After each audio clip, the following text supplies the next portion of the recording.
দাবা খেলায় কোনো এক খেলোয়াড় এক চালে কেবল একটি গুটি চালতে পারে। প্রতিপক্ষকে সেই চালের উত্তর দিতে হয়। লক্ষ্য করুন, এই চালে হোয়াইট প্লেয়ার হাতি দিয়ে হাতিকে ক্যাপচার করতে পারে। পরের চালে ব্ল্যাক প্লেয়ার নৌকা দিয়ে হাতি ক্যাপচার করতে পারে। ফলাফল সমান সমান। কিন্তু এই চালে হোয়াইট প্লেয়ার কালো রানীকে ক্যাপচার করতে পারে। অর্থাৎ একটু পেছনে হাতি চালার সময় একই সাথে নৌকা দিয়ে রানীকে আক্রমণ করা হয়েছিল। এই ধরনের চালকে ডিসকভার অ্যাটাক বলা হয়। অর্থাৎ কোনো গুটি চালার পর যদি অন্য কোনো গুটি দ্বারা আক্রমণ করা হয় তবে এ ধরনের চালকে বলা হয় ডিসকভার অ্যাটাক। এটিও ডিসকভার অ্যাটাকের উদাহরণ। এই ক্ষেত্রে বোরেকে সরানোর ফলে রানী আক্রান্ত হয়। রানীকে বাঁচানো যায়, কিন্তু বিনিময়ে ঘোড়াকে হারাতে হয়। আবার প্রথম উদাহরণটি লক্ষ্য করুন। এই ক্ষেত্রে বিশপ ক্যাপচার করার পর ব্ল্যাক প্লেয়ার প্রথমে নৌকা ক্যাপচার করে তারপর বিশপ ক্যাপচার করতে পারে। এতে ব্ল্যাক প্লেয়ারের লস কম হয়। আর যদি নৌকা ক্যাপচার না করে তবে লস আরও কম হয়। তাই এই ক্ষেত্রে হোয়াইট প্লেয়ার যদি বিশপ ক্যাপচার না করে চেক দেয় তবে ব্ল্যাক প্লেয়ারকে প্রথমে চেক ফেরাতে হয়, তারপর রানী ক্যাপচার করা যায়। এতে হোয়াইট প্লেয়ারের লাভ বেশি হয়। এই ধরনের চালকে বলা হয় ডিসকভার অ্যাটাক উইথ চেক। এটিও ডিসকভার অ্যাটাক উইথ চেক। এইসব ক্ষেত্রে চেক ফেরাতে হয় বলে প্রতিপক্ষের আক্রান্ত গুটি বাঁচানোর সুযোগ থাকে না। আবার এই উদাহরণটি লক্ষ্য করুন।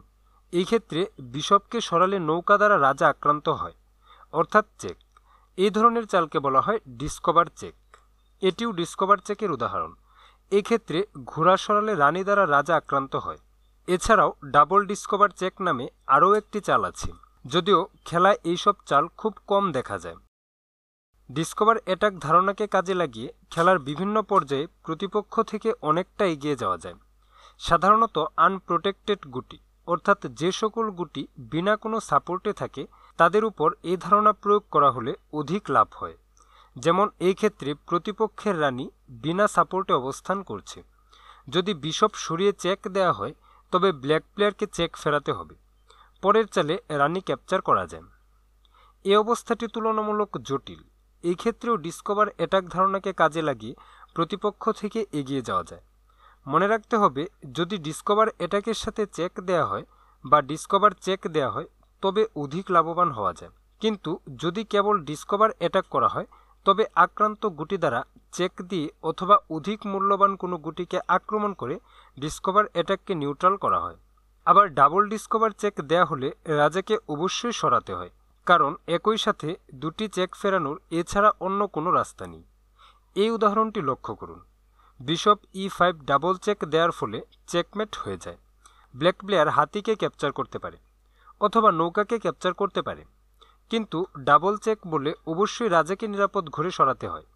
হাতি বা নৌকাকে ক্যাপচার করে সম্পূর্ণরূপে চেক ফেরানো যায় না, কিন্তু রাজার জন্য কোনো নিরাপদ ঘর না থাকায় চেকমেট হয়ে যায়। এটিও ডাবল ডিসকভার চেকের উদাহরণ। রানী ও ঘোড়া দুটি গুটি দ্বারা চেক হয় বলে বোর্ডের কেন্দ্রে থাকা অবস্থায়ই চেকমেট হয়ে যায়। এখন দর্শকবৃন্দের জন্য একটি সমস্যা। ডিসকভার অ্যাটাক ধারণাকে কাজে লাগিয়ে নিজে সমাধান করার চেষ্টা করুন এবং পিন করা প্রথম কমেন্টের সাথে নিজের উত্তর মিলিয়ে নিন।